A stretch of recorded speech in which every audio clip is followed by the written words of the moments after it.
अपना सिंहासन आप अपने ही दलित गरीब गुरबा समाज से 2 किलोमीटर दूर लगवाती है। आपका सिंहासन सबसे ऊपर होता है और बाकी सब नीचे होते हैं। मैं चूंकि अर्धक संघ की उपज हूँ, महामना रामस्वरूप वर्मा यही चीज कहा करते थे। उनकी विचारधारा को राजनीतिक रूप से अगर कोई कर रहा है इस देश में तो सिर्फ चंद्रशेखर भाई कर रहे हैं। आज हमको एक ऐसा भाई मिला है जो असल मायने में बहुजनों का नेता साबित हुआ। जय मंडल कहने की हिम्मत किस्म थी। लोग जय भीम जय भारत तो कह लेते थे, लेकिन जय मंडल, जय जोहार, जय बिरसा। मेरा नाम अवसान सिंह यादव, मैं पूर्व पाखंडी। ये रामस्वरूप वर्मा जी की तस्वीर लगी हुई है। इस तस्वीर को लगाने की हैसियत किसी भी पार्टी की नहीं। विनोद भार्गव, पासी समाज से। कामता प्रजापति, अर्पित पटेल, जनपद फतेहपुर का हूँ। मेरा नाम उर्वेश प्रजापति है। मैं डिस्ट्रिक्ट लखीमपुर खीरी गोला विधानसभा का रहने वाला हूँ। मेरा नाम कमलेश मौर्य है, मैं बारात जनपद का रहने वाला हूँ। सर मैं शूद्र विवेक वर्मा हूँ और आपसे काफी प्रभावित हूँ। साथियों नमस्कार, मैं हूं नीरज पटेल और आप देख रहे हैं नेशनल जनमत। आज आजाद समाज पार्टी की यानी कि सांसद चंद्रशेखर आजाद के मुख्य आतिथ्य में सम्राट अशोक की शानदार जयंती मनाई गई। पूरी विचारधारा से भरा हुआ ये समारोह था। उसमें मेरी मुलाकात हुई कामना जगन्नाथ जी से। आप बिहार से इनकी आवाज़ सुनते रहते हैं। आज भी मंच से आपने तमाम बातें कहीं। महिलाओं को सम्राट अशोक जयंती पर क्या संदेश देना चाहती हैं इस मंच के माध्यम से? सबसे बड़ी बात तो ये है कि महान सम्राट अशोक जी वो व्यक्ति हैं जिन्होंने अपनी बेटी को, संघमित्रा को श्रीलंका भेजा था इस विचारधारा को फैलाने के लिए। और जो आप उस व्यक्ति की इस सोच से समझ सकते हैं कि जो व्यक्ति अपनी बेटी को उस जमाने में इस विचारधारा को फैलाने के लिए दूर दूर तक भेज सकता है और पूरे एशिया में इस विचारधारा को उसने फैलाया है, तो आज के समय में इन बेटियों को, इन बहुजन बेटियों को, इन माताओं को, बहनों को ये जो गिद्ध इनके ऊपर बुरी नजरें रख करके घूम रहे हैं, आज इस बीजेपी सरकार में, आज इस मनुवादी सरकार में, आज इस जातंकवादी सरकार में हमारी बहनें घरों से निकलने से बाहर डरती हैं। संविधान ने हमें अधिकार दे दिया। बाबा साहब के लिखे हुए संविधान से हमें अधिकार तो मिल गया, हमें पढ़ने का अधिकार मिल गया, लिखने का अधिकार मिल गया, पानी पीने का अधिकार मिल गया, सब तरीके का अधिकार मिल गया। लेकिन उस अधिकारों को कार्यान्वित सही तरीके से तब कर पाएंगे जब सरकारें, अम्बेडकरवादी सरकारें बैठी होंगी हमारे जो है लोकसभा में, राज्यसभा में, विधानसभा में, संसद में, तब जाकर के हम उसे कार्यान्वित कर पाएंगे। मैं लखीमपुर खीरी की धरती से ये बोलना चाहती हूँ कि आज लगातार आज 8वीं महारैली है। ये महासंकल्पित रैली थी चंद्रशेखर आजाद जी की। किस दिन इस समाज की आंखें खुलेंगी, बहुजन समाज की? आज तुम्हारे बच्चों को ना अच्छी शिक्षा मिल रही है, ना नौकरी मिल रही है, ना कहीं सुरक्षा मिल रही है, तो तुम किस दिन के लिए सिर्फ जाति के नाम पे आप वोट देना चाहते हैं? बहुजन सरकार की आपने बात की, इससे पहले बहुजन समाज पार्टी में रही। आपने बहुजन सत्ता की बात कही, तो बहुजन सत्ता उत्तर प्रदेश में रही है, पिछड़ों की भी सत्ता उत्तर प्रदेश में रही है। फिर वजह क्या है? सांसद चंद्रशेखर आजाद में क्या ऐसा देखा आपने कि आपको लगता है कि अब महिलाओं के लिए या पिछड़े दलितों के लिए, वंचितों के लिए यही व्यक्ति काम कर पाएंगे? देखिए, बहुत अच्छा प्रश्न आपने पूछा और मैं इसका आंसर देना चाहती थी हमेशा से, और आज मुझे मौका मिला है।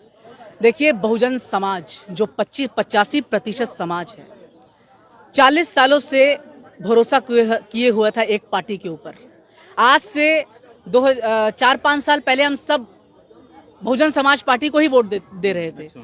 और आप ये सोचिए, आज बहुजन समाज पार्टी में जब मैं उस वक्त गई थी तो मैं ये सोच के गई थी कि बहुजन समाज पार्टी हमारा घर है, हमें मान सम्मान देगी, और हमारे बाप दादाओं ने जो जूते चप्पल घिस दिए उस पार्टी को ऊपर उठाने के लिए, खून पसीना लगा करके आपको सिंहासन पर बैठाया, और आज आप अपनी ही पार्टी में अपने ही कार्यकर्ताओं के साथ, अपने ही लोगों के साथ अछूतों जैसा व्यवहार कर रही हैं। अपना सिंहासन आप अपने ही दलित गरीब गुरबा समाज से 2 किलोमीटर दूर लगवाती हैं। आपका सिंहासन सबसे ऊपर होता है और बाकी सब नीचे होते हैं। आज बहुजन समाज ताक रहा है ऐसे नेता को जो हमें गले लगाए, हमारे आंसू पोंछे। आज हमें ये दिन देखना पड़ रहा है कि लोग हमें गोबर गौमूत्र पिलाने के लिए हमारे बाल नोच रहे हैं, सर मूंड रहे हैं। आज ये कंडीशन आ गई है और आज आप चुप्पी साध करके बैठी हुई हैं। 40 साल से बहुजन समाज के लोगों ने आपको मां माना हुआ था, आपको दलितों की देवी माना हुआ था, और इंतजार कर रहा था कि 14-15 सालों से जो हमारा समाज आज मोदी सरकार में जो सहन कर रहा है जिल्लत भरी जिंदगी, जो अन्याय, शोषण, अत्याचार तो आप आगे आएंगी और हमारे लिए बोलेंगी, आवाज उठाएंगी, क्योंकि आप हमारी देवी थी। लेकिन आज जिस मां के ऊपर 40 सालों से इस बहुजन समाज ने भरोसा किया, वो मां का हाल ये हो गया है कि उस मां ने अपने घर को ही छोड़ दिया, अपने बच्चों को ही त्याग दिया और वो दूसरे घराने में चली गई। और आज हमको एक ऐसा भाई मिला है, एक ऐसा मार्गदर्शक मिला है बहुजन समाज को, जो असल मायने में बहुजनों का नेता साबित हुआ है। आज यूजीसी बिल पे जब बात आई तो कहां चले गए तुम लोग? सब बिल में चले गए थे। जब यूजीसी की बात आई तो कितने बहुजन नेता थे जो आगे खड़े होकर के बोले? बताइए। सिर्फ एक अकेला चंद्रशेखर आजाद जी थे जिन्होंने पूरे लठ और अपने झंडे और डंडे के साथ बहुजन समाज का साथ दिया, और आज भी हर मंच पर वो यूजीसी का मुद्दा उठाते हैं। आज भी इससे बड़ा कोई उदाहरण हो सकता है? इस अभी भी कुछ समझाना बाकी रह गया है। जो उस पार्टी में बहुजन हिताय बहुजन सुखाय की विचारधारा चला करती थी, तो सर्वजन हिताय सर्वजन सुखाय विचारधारा कैसे हो गई, जिसकी नींव पड़ी थी, मानवर काशीराम साहब ने नींव डाली थी बहुजन हिताय बहुजन सुखाय की, उसको तब्दील करके आपने, जिस दिन आपने इस विचारधारा को तब्दील किया उसी दिन आपकी पार्टी विचारधारा से हट गई। जिस दिन आपके मंच पर मनुवादी विचारधारा के लोग खड़े पाए गए, उस दिन हम मान ही नहीं सकते कि आप विचारधारा को लेकर के चल रहे हैं। हम लोग बाराबंकी रैली कवर करने जा रहे थे, पूरी टीम थी हमारी। एक होर्डिंग लगी हुई थी, वहाँ ब्राह्मण समुदाय के किसी व्यक्ति ने लगवाई थी। उसमें लिखा हुआ था, बहन जी से बैर नहीं, चंद्रशेखर रावण तेरी खैर नहीं। तो वो कौन लोग होंगे जिनको बहन जी से बैर नहीं है और चंद्रशेखर से इतना दुश्मनी है कि खैर नहीं है? जो नेता बहुजनों का साथ छोड़ दे और बहुजन हिताय बहुजन सुखाय की विचारधारा को बदल करके सर्वजन हिताय सर्वजन सुखाय कर दे, और 14-15 सालों से हो रहे अत्याचार, जुल्म, अन्याय, शोषण पे एक शब्द ना बोले, तो फिर उस विचारधारा का कोई मतलब नहीं। वो महत्वहीन है विचारधारा, और बहुत अच्छे से मनुवादी विचारधारा के लोग जानते हैं। बहन जी कभी नहीं बोलेंगी, और जो बैर नहीं, यही बैर, इसीलिए बैर नहीं है। और चंद्रशेखर आजाद रावण डंके की चोट पर बोलते हैं, इसीलिए खैर नहीं। मेरे साथ रामेश्वर पवन जी हैं, तकरीबन 63 पुस्तकें लिख चुके हैं। आज भी आपने अपनी ही लिखी हुई एक पुस्तक धम्मप्रिय अशोक चंद्रशेखर जी को भेंट की है। मैं समझना चाहता हूं कि मंच से आपने सम्राट अशोक जी को लेकर और सांसद चंद्रशेखर आजाद जी को लेकर की कुछ तुलनाएं की। कौन सी वो समानता है जो सम्राट अशोक और सांसद चंद्रशेखर आजाद की आप विचारधारा में आपको नजर आती है? पहली बात, सम्राट अशोक ने जब युद्ध घोष छोड़ करके धम्म घोष किया, तब समाज ने उनको जाना। बड़े साम्राज्य से केवल नहीं जाना जा सकता, बड़े विचार से जाना जाता है। यही बात बाबा साहब भी कहते थे कि आदमी की जिंदगी बड़ी नहीं होनी चाहिए, जिंदगी सम्मानजनक होनी चाहिए। तो वो सम्मानजनक जिंदगी जब सम्राट अशोक ने अपनी विचारधारा को छोड़ा, जब चंडाशोक कहा जाता था, उससे जब वो धम्माशोक हो गया, तो जो सोच पैदा की, वो सोच मैं चंद्रशेखर आजाद जी में देख रहा।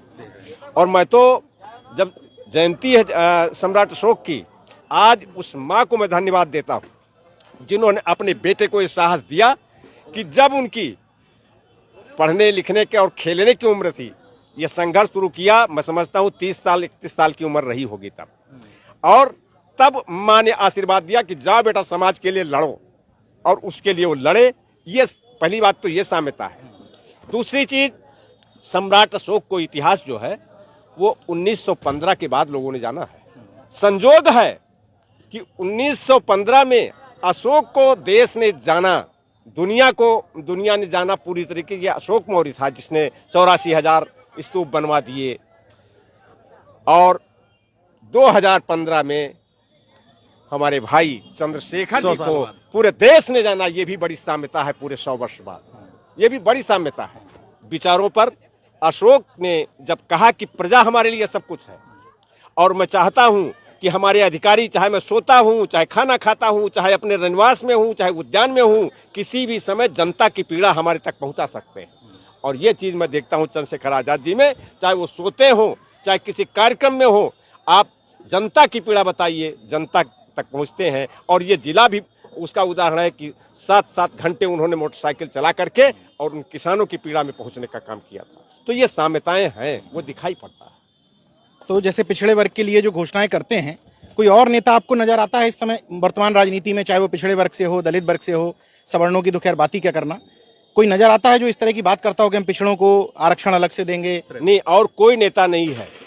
ये जो विचारधारा इस समय माननीय भाई चंद्रशेखर जी कर रहे हैं, इसकी घोषणा कर रहे हैं, वो किसी के मुंह से निकलेगा नहीं, क्योंकि सबको डर है वो 15% के वोटों का। उनको लगता है कि यही वोट दिलाएंगे तो हम जीतेंगे, चाहे वो बहन जी हो चाहे भाई साहब हो, सबकी एक ही चिंता है और दूसरे लोगों तो है ही है।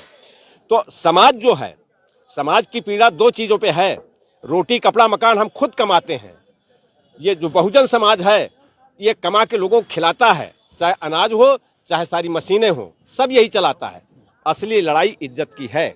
आदमी के लिए तन के लिए रोटी कपड़ा चाहिए, मकान चाहिए, तो मन के लिए इज्जत चाहिए। और इज्जत की लड़ाई कोई पार्टी नहीं लड़ना चाहती, वो सिर्फ इस समय लड़ना चाहती है आजाद समाज पार्टी। और मैं चूंकि अर्जक संघ के उपज हूं, महामना रामस्वरूप वर्मा यही चीज कहा करते थे। आज पूरी तरीके से उनकी विचारधारा को राजनीतिक रूप से अगर कोई कर रहा है इस देश में तो सिर्फ चंद्रशेखर भाई कर रहे हैं। आजाद समाज अर्जक संघ का नाम लेने की हिम्मत भी नहीं किसी में हिम्मत नहीं है।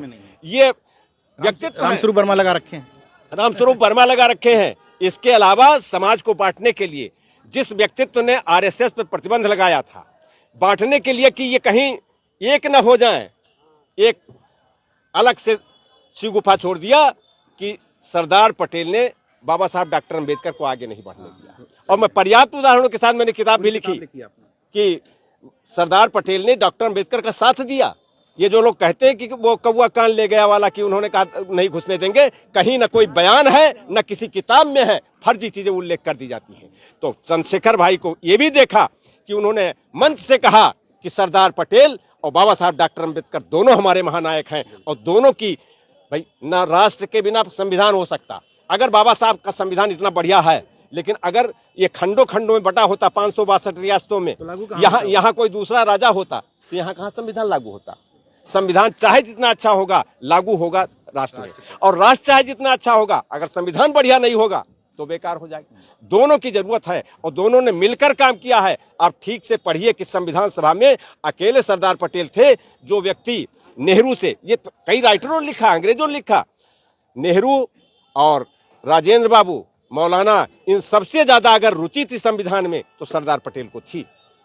इस नाते भी हम देखते हैं कि हमारे जो भी महापुरुष हैं, जय मंडल कहने की हिम्मत किस्म थी। लोग जय भीम जय भारत तो कह लेते थे, लेकिन जय मंडल, जय जोहार, जय बिरसा, जय रामस्वरूप वर्मा और सबकी बात करते हैं, खुल करके कहते हैं। फूलन देवी का नाम लेना दूसरों के लिए दूभर था और आज मंच से बोलते हैं माता फूलन देवी, माता फातिमा शेख, माता अवंती बाई, माता उदा देवी, माता झलकारी बाई, सारे इतिहास को खोल कर रखते हैं। ये हिम्मत है और वही व्यक्ति कह सकता है कि दुनिया में कोई नोट नहीं बनी जो चंद्रशेखर आजाद को खरीद सके। ना बिकूंगा, ना झुकूंगा और ना रुकूंगा।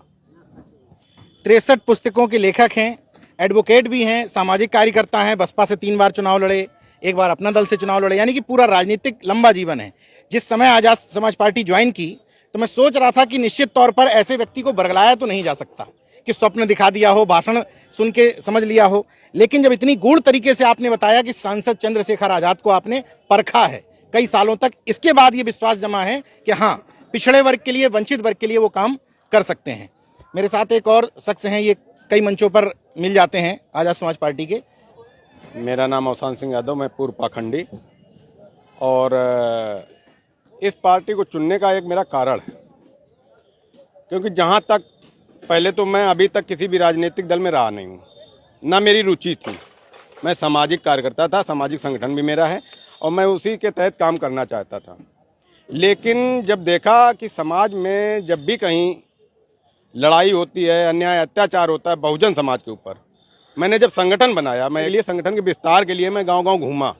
मैंने करीब 500 गांवों का भ्रमण किया, 500 गांवों में भ्रमण किया। मेरे संगठन का नाम बहुजन एकता सामाजिक संगठन। लोगों को बहुजन का मतलब ही नहीं मालूम है कि बहुजन कहते किसे है। तथागत का शब्द है, तथागत का शब्द है, इसलिए बहुजन का शब्द ही नहीं समझ पाए। बहुजन का मतलब सीधा उन्होंने धर दिया जाए कि ये बहन जी वाले आ गए। लेकिन आज जो भाई लड़ाई लड़ रहे हैं, सभी महापुरुषों को सम्मान देते हैं और आज क्या सभी कार्यक्रमों में ये रामस्वरूप वर्मा जी की तस्वीर लगी हुई है। इस तस्वीर को लगाने की हैसियत किसी भी पार्टी की नहीं पार्टी है। में तो नहीं।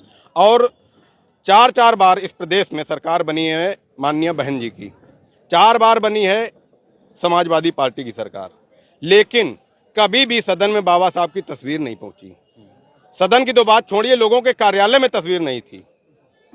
इसलिए मैंने भाई का साथ चुना। ताकत कल मैं देख रहा था, रात ही में मैं यहाँ था, ये तमाम फोटो आप खुद चढ़ के लगा रहे थे एक कार्यकर्ता की तरह। ये आप कार्यकर्ता से ले लीजिए या मैं भाई के लिए कार्यकर्ता भी हूं, और ये अपने बहुजन महापुरुषों के सम्मान के लिए, मैं उनका सम्मान मेरे दिल में, मुझे कहीं भी ये तस्वीर लगानी पड़ जाएगी, जिस मंच पे मुझे बुलाया भी ना जाए, अगर उस मंच पे बोल दिया जाएगा कि ये राम स्वरूप वर्मा जी की फोटो है, इसको ऊपर पहुंचाना है, टांगना है या यहाँ पे सुरक्षित रखना है, तो मैं वहाँ टांगने का काम करूँगा। ये किसी पार्टी या किसी दल से कोई लेना देना नहीं है। और इस दल में, इस पार्टी में अब मैंने ये प्रण किया है कि जब तक इस पार्टी में ये लड़ाई जारी रहेगी और इस पार्टी के अलावा मैं किसी भी पार्टी का आजीवन सदस्य नहीं बनूंगा। अगर ये पार्टी बहुजन कॉन्सेप्ट पर काम जिस दिन करना बंद कर देगी, पार्टी छोड़ दूंगा, राजनीति से नहीं करूंगा। चलिए, बहुत बड़ी बात आपने कही। क्या नाम है आपका? विनोद भार्गव। पासी समाज से हैं। मैं देख रहा हूँ कि कल रात में भी आप मिले। क्या नाम है बेटा? दीपांजल। कौन सी क्लास में हो? 6th में हो। तुम्हारा क्या नाम है? ये तीनों लोग कल रात में भी मुझसे मिलने आए, आज भी पूरे प्रोग्राम में रहे। तो मैं समझना ये चाहता हूँ कि इन बच्चों को कार्यक्रमों में क्यों लेके आए? ये बच्चे हमारे जैसे हम सोचते हैं वैसे बच्चों को बताते हैं, आपका वीडियो भी देखते हैं, तो मैं इस आइडियोलॉजी को बहुत पसंद करता हूँ कि कोई तो है जो आज बात कर रहा है। बहुत कुछ छीना जा चुका है, अब देर ना हो तो जल्दी जुड़ जाओ इस विचारधारा से, तो और जो गमा चुके हैं उसे न गमाएं और जल्दी जल्दी रिकवरी कर लें। और चंद्रशेखर भाई पे ही भरोसा रह गया, बाकी कुछ रह नहीं गया है। इसीलिए रात में भी आए थे, और रात में 3 बजे हम आप जैसे थे, 3 बजे हम गए, फिर 10 बजे आया, सबको लेके आया, घर में ताला पड़ा है, बच्चे सही। अच्छा, पूरी फैमिली वगैरह सब लेके? सबको लेके आया था। भाषण सुना तुमने आज? हाँ सर। क्या समझ में आया? समझ में आया कि हम लोगों को काफ़ी दिनों तक दबाया गया और अब हम लोग को पढ़ के वोट दे के अपनी बराबरी लेनी होगी, हिस्सा। तो अभी वोट तो बना नहीं है, अभी छोटे हो। तो जब वोट बन जाएगा तब लोगों को समझाओगे? हाँ, समझाओगे। और कुछ बात समझ में आई महापुरुषों की? और समझ में आई कि बाबा साहब ने हम लोग को संविधान दे के ये सिखाया कि हम लोग के हक है बराबरी, और बराबरी से हम लोग कुछ भी कर सकते हैं। बाद में काशीराम साहब ने हमें ये बताया कि हम लोग को बराबरी तो है, लेकिन उस बराबरी को देने वाला कोई नहीं, तो हम लोग को अब सदन में हमारी भागीदारी होनी चाहिए। ये देखो, उम्र कितनी है? 12 साल का बच्चा है ये। उसको एक भाषण में ये तमाम बातें समझ में आ गई। मैं धन्यवाद देता हूं आपको कि आपने अपने घर को, मैं बार बार कहता हूं कि घर में अगर आप अकेले जागरूक हैं तो आप घर में अल्पसंख्यक हैं, लेकिन मुझे समझ में आ गया कि घर में आप अल्पसंख्यक नहीं हैं, बहुसंख्यक हैं, क्योंकि आपने अपने विचारों को अपने बच्चों में डाला है। इस रैली में आने के बाद में मैं अकेला नहीं रह गया, बहुत लोगों से जुड़ गया जिनकी विचारधाराएं इस तरह से हैं, इसलिए मैं बहुत खुश हूँ। क्या परिचय है? कामता प्रजापति। कामता भाई, मुझे लगता है कि 4-5वीं मुलाकात है। ये हर रैली में पहुंच जाते हो बांदा से जी। कैसे पहुंचते कैसे हो? बाई ट्रेन, क्योंकि सबसे सस्ता किराया उसी का है। जी। तो क्या वजह है, ये हवाई चप्पल पहन करके कौन सी क्रांति करने निकल पड़े हो? जो भाई साहब ने सपना देखा है, उस सपने को और मजबूत बेहतर ढंग से कर पाएँ, क्योंकि हम युवा हैं और युवाओं के कंधे में बहुत बड़ी जिम्मेदारी है। तो इसलिए हम लोग, मेरे पिताजी पेशे से मिलिट्री में, तो मैं कभी कभी सोचता हूँ कि अगर मेरे बाबूजी अगर जो है देश की सरहद पर रह के अगर देश की रक्षा कर सकते हैं, तो हम 3 भाई हैं, तो 3 भाई में से एक भाई जो है कम से कम इस देश की और अपने समाज की और अपने आसपास की अगर जो जाएगा और लोगों को समझाएगा, हम लोग उनके बीच में आएंगे, तो हम भी कुछ कर सकते हैं।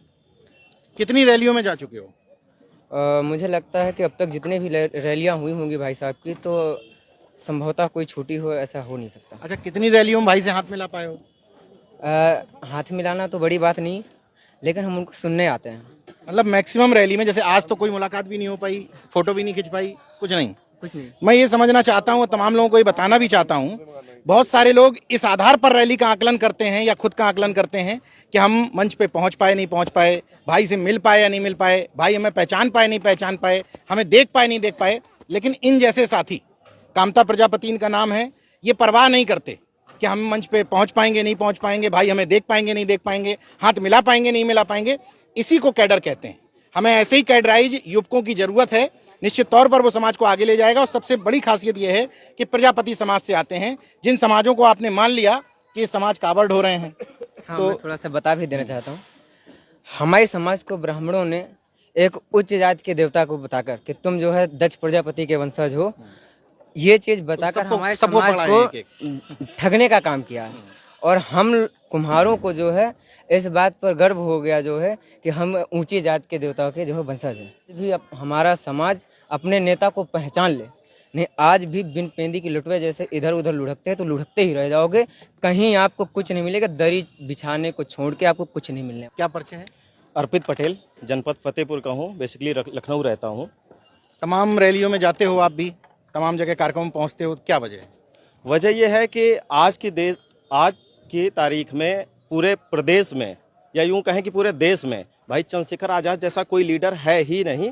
न मुझे लगता है कि पिछले 20 सालों में ऐसा लीडर पैदा हुआ है माननीय और काशीराम साहब के बाद, और ना अभी 20-30 सालों तक ऐसा लीडर कोई रहेगा। तो मैं कहना चाहता हूं बहुजन समाज से, बहुजन समाज के उस अंतिम तबके में खड़े हर व्यक्ति से कहना चाहता हूं, आइए इस लीडर का साथ दीजिए। यही लीडर है जो हमें गरीबी से, भुखमरी से, बेकारी से मुक्ति दिला सकता है और हमें अपना अधिकार और सम्मान का जीवन दे सकता है। क्या परिचय? मेरा नाम उर्वेश प्रजापति है। मैं डिस्ट्रिक्ट लखीमपुर खीरी गोला विधानसभा का रहने वाला हूँ। पार्टी जुड़े हैं क्या? नहीं, किसी पार्टी से कैसे नहीं जुड़े चले हैं। आए फिर? बस बहुजन विचारधारा से जुड़े हैं। हमने अपने जब हम ग्रेजुएशन कर रहे थे उस जमाने से हमने बाबा साहब को पढ़ा, माननीय काशीराम साहब को पढ़ा, अपने समाज के संतराम BA प्रजापति जी को पढ़ा, महापुरुषों को पढ़ा। उससे बहुजन विचारधारा आई और सीखा, समझने का प्रयास किया। भाई पहली बार हमारे लखीमपुर जनपद में आए हैं और ये हमने पहली रैली में हम उपस्थित हुए हैं। भाई की विचारधारा बहुजन विचारधारा है। आपके चैनल पे देखा, आपके चैनल में इंटरव्यू में देखा भाई को। जो हम जिस पिछड़े समाज से आते हैं, अति पिछड़े समाज से बेसिकली आते हैं, जो समाज हमेशा हर पार्टी का पिछलग्गू रहा है और कुछ पार्टियों ने दिया भी और कुछ पार्टियों में नहीं मिला। माननीय काशीराम जब जी आए तब हमारे समाज को पहला विधायक मिला इस उत्तर प्रदेश में, पहला मंत्री मिला। उसके बाद में समाजवादी पार्टी में भी एक आधा मंत्री विधायक बनते रहे। आज बीजेपी में भी मंत्री हैं यूज एंड थ्रो वाले। समाज की तो बात नहीं उठा सकते हैं, लेकिन हाँ खाना पूर्ति के लिए मंत्री हैं। लेकिन चंद्रशेखर भाई ने आज मन से एक ऐलान किया कि ये सत्ता में आए और हम पावर में आए तो अति पिछड़े समाज को जो राजनीतिक भागीदारी नहीं मिली है, अति पिछड़े समाज को राजनीतिक भागीदारी को दिलाने का काम करेंगे। ये बात कोई भी पार्टी आज तक किसी भी मंच से और बेसिकली इंटरव्यू में या कोई आर्टिकल में भी नहीं छुपा सकी। अति पिछड़े समाज को इतना कमज़ोर समझा जाता है, उनको को कभी वोटर या कुछ माना ही नहीं गया। उनको माना गया इनको जैसे मोड़ा जाएगा वैसे मुड़ जाएंगे। भाई पे भरोसा है, प्रयास करेंगे भाई के लिए कि भाई जीत के आए और सत्ता में पार्टी आए और हमारे समाज को उचित सम्मान मिले। कहूँगा पूरे प्रदेश के बहुजन समाज से, और खासकर अब मैं जिस समाज से आता हूँ कुर्मी समाज से, जो बहुत बड़ा समाज है इस उत्तर प्रदेश में, कहना चाहूँगा कि ऐसी प्राइवेट लिमिटेड कंपनियों को छोड़कर, जो कई प्राइवेट लिमिटेड कंपनियां हैं, नाम नहीं लेना चाहूँगा, और उस प्राइवेट लिमिटेड कंपनी के कई सारे ऐसे डायरेक्टर भी हैं, तो कहूँगा कि ऐसे लोगों को छोड़कर आए भाई चंद्रशेखर आज़ाद के साथ और एक बड़ी ताकत बने और अपने हक हिस्सेदारी की बात करें और सम्मान लें। मेरा नाम कमलेश मौर्य है, मैं बहराइच जनपद का रहने वाला हूँ। पार्टी से जुड़े हैं? पार्टी से जुड़े नहीं है सर, लेकिन मैं देखता हूँ कि कई जगह रैलियों में पहुँचते हैं। क्योंकि चंद्रशेखर भाई की विचारधारा बहुत हमें अच्छी लगती है।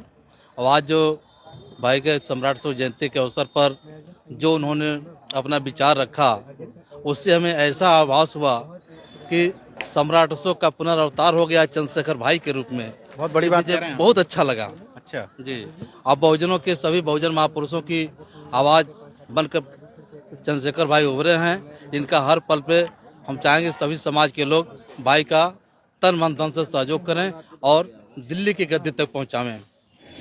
आजाद समाज पार्टी की सबसे बड़ी खासियत यही है कि वो पिछड़े वर्ग के लोग, वो दलित समुदाय के लोग जो सीधे तौर पर अभी पार्टी में शामिल नहीं है, जिनका राजनीति से कोई लेना देना नहीं है, लेकिन वो लोग भी भाई की विचारधारा को लेकर के, उनकी सोच को लेकर के तमाम जगह के कार्यक्रमों में पहुंचते हैं। मुझे लगता है चौथा पांचवा कार्यक्रम आपका होगा। हाँ, 5वां कार्यक्रम है सर। 5वां कार्यक्रम है आपका। क्या परिचय?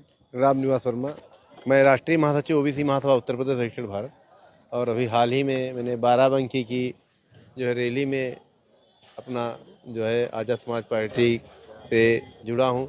और बात रही भाई की, तो भाई तो हर बात वही कहते हैं जो कोई नहीं कहता। पूरे भारत में यूजीसी बिल लागू हुआ, यूनिवर्सिटी ग्रांट कमीशन, किस आदमी ने उसकी आवाज़ उठाई? भाई तिकुनिया कांड में आए थे, कौन और तिकुनिया कांड में आया था? सर मैं शूद्र विवेक वर्मा हूँ और आपसे काफ़ी प्रभावित हूँ। जिस प्रकार आप पाखंड के खिलाफ बोलते हैं, जैसे मैं बचपन से देखता आ रहा हूँ। जैसे मैं अपने गांव का एग्जाम्पल बताता हूँ। मेरे गांव में एक पंडित जी का मकान है, पर हमेशा से प्रधान में इतना इन्वॉल्वमेंट रहता था। उनके घर की 2 वोटें हैं, पर पूरा इन्वॉल्वमेंट उनका रहता था कि वो क्या डिसाइड करेंगे, कौन वही डिसाइड करते हैं। ऐसे ही जब हम देखते आते हैं कि जो हमारा दबा कुचला समाज है, उसकी जो पीढ़ी दर पीढ़ी उसके बस एक ही चीज है कि वो लेबरी ही करता आ रहा है। उसके लखीमपुर में कई विधानसभाएं कुर्मी समाज बाहुल्य मानी जाती हैं। क्योंकि आप कुर्मी समाज से आते हैं, यहाँ विधायक भी कुर्मी हैं, सदर के सांसद भी कुर्मी हैं, उत्तर प्रदेश में 42 विधायक कुर्मी हैं, 11 सांसद कुर्मी हैं। तो जब आप कुर्मी समाज के बीच में अपनी बात लेकर के जाएंगे कि हम एक नई पार्टी की तरफ से आए हैं, तो लोगों को बात समझ में आएगी। वो कहेंगे हमारे पास तो पहले ही से इतने ठेकेदार हैं। नई पार्टी है, पर विचारधारा हमारी जो है वो काफी पुरानी चली आ रही है। एक मिशन है जिसको चंद्रशेखर भाई हमारे जो हैं उसको बूस्ट कर रहे हैं, आगे बढ़ा रहे हैं। और रही बात कि कुछ लोगों का, हमारे ही समाज के लोग, कुछ लोग विरोध करते हैं। जैसे कि मैं अपने बड़ों से सुनता आ रहा हूँ, जैसे हमारे पिताजी हैं, वो कहते हैं जैसे ओबीसी समाज है, इसमें जैसे हम कुर्मी हैं, कुर्मियों में भी 30% जो है वो अपने आप को पंडित समझ रहा है, 30% अपने आप को ठाकुर समझ रहा है, और बचा खुचा जो 40% है वो आज भी अपने आप को शूद्र मानता है। इसीलिए हम लोग बिना पावर के यहाँ चल के आए हैं, क्योंकि हम लोग शूद्र अपने आप को अभी भी मानते हैं। लेकिन शूद्र तो संवैधानिक शब्द तो है नहीं। अब शूद्र, आप जैसे मनुवादी हैं, शूद्र मानने का मतलब है कि आप मनुस्मृति को मान रहे हैं? बिल्कुल ऐसा नहीं है कि मनुस्मृति को मान रहे हैं। ये जैसे समझ सकता है, क्योंकि इसकी कोई परिभाषा अभी तक दी नहीं। सिंगल वर्ड में हम जो अपने आप को बता सकते हैं वो बता रहे हैं अपने आप को। बाकी अपना मिशन जारी रहेगा और कोशिश रहेगी कि 27 में चंद्रशेखर भाई। इतना बढ़िया क्या लग गया पार्टी में? आप पिता पुत्र में देख रहा था, अभी होर्डिंग सामने दिख रही मुझे। पिता पुत्र दोनों लोग आ गए इसी पार्टी में। पहली चीज है, आज तक कभी मेरे पिताजी ने कभी भाजपा या उस विंग को बटन नहीं दबा हमारा, और उन्हीं की विचारधारा से प्रेरित होते हुए मैंने पार्टी ज्वाइन की। और चंद्रशेखर भाई का जो एग्रेशन है, यकीन मानिए बहुत कम लोगों में ऐसा होता है। और हम लोग बड़े धन्य हैं कि हम जैसे युवाओं को एक युवा नेता मिले हैं जिनके अंदर इतना एग्रेशन है और बहुजनों के लिए इतनी बेबाकी से और इतनी जिम्मेदारी से अपनी बात। आज की रैली देखकर कॉन्फिडेंस बढ़ा कुछ? भैया बूस्ट हुआ है। 27 में बिल्कुल परिवर्तन। आपका जैसे कहते हैं कि बदल देंगे, तो हम बदल देंगे। हाँ, जुनून है, बदल देंगे। ठीक। क्या परिचय आपका? जी, हमारा नाम सलीम खान है। मैं विधानसभा अध्यक्ष सदर लखीमपुर से हूँ। पूछ लिया। मैं लोगों से बताता भी हूँ, जो मेरा समाज अपना है मुस्लिम समाज। देखिए, मैं मुस्लिम समाज में जन्मा जरूर हूँ, मगर धर्म जात बाद में, हम पहले इंसान हैं। दूसरी बात, हम मानवर साहब की विचारधारा से जुड़े हुए 1996 से बहुजन समाज पार्टी ही। ये तो आपकी व्यक्तिगत बात है जी। समाज को कैसे समझें? अब समाज की बात जो मैं कर रहा हूँ, तो समाज जो, ये आपने सही कहा कि जो अखिलेश यादव जो आज राष्ट्रीय अध्यक्ष हैं, वो ये समझते हैं कि मुस्लिम हमारा वोट हमें नहीं देता है, ये भाजपा को हराने के लिए मजबूरी में वोट देता है। इस बात को मुस्लिम इस बार 24 में समझ गया। और समझने का कारण भी मैं आपको बता देता हूँ। वो ये था कि नंबर 3 की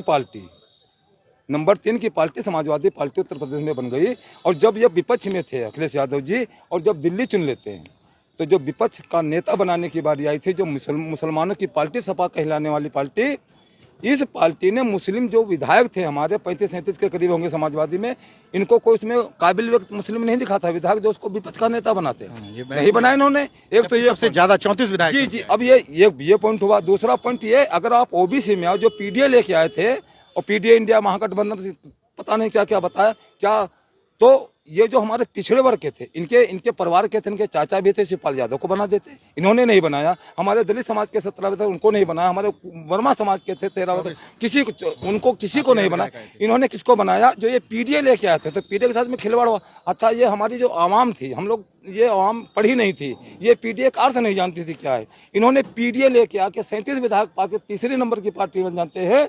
और जो 2 विधायक थे, माता प्रसाद पांडे, वो भाई पीडीए वाले हैं क्या?